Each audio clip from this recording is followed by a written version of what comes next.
Maithili express की शानदार प्रस्तुति।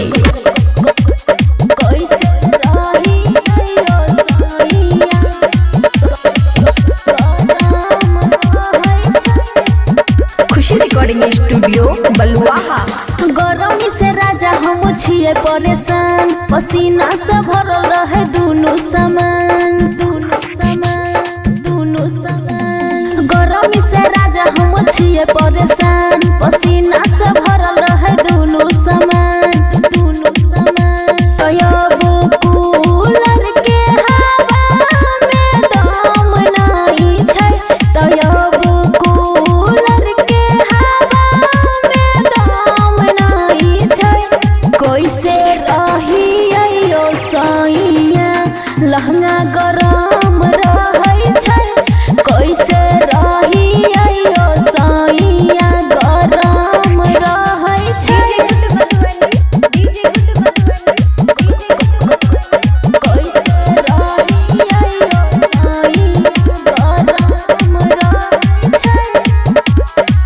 कोनो सुझे नहीं उपाय, कमर बहुते दुखाई, लस लस करे जवानवा, याद तोहर जब आई।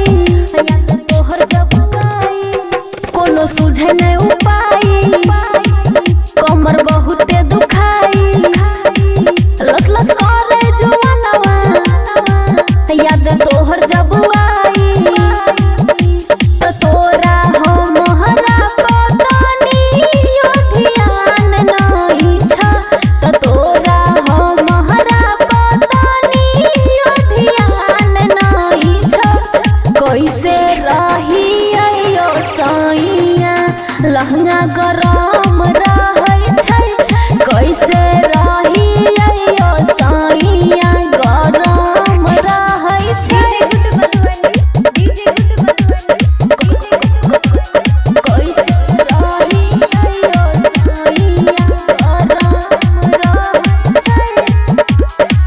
राइटर सुमित साजन करे छिया निहोरा, दीपाल के दुखवा समझ तू थोड़ा।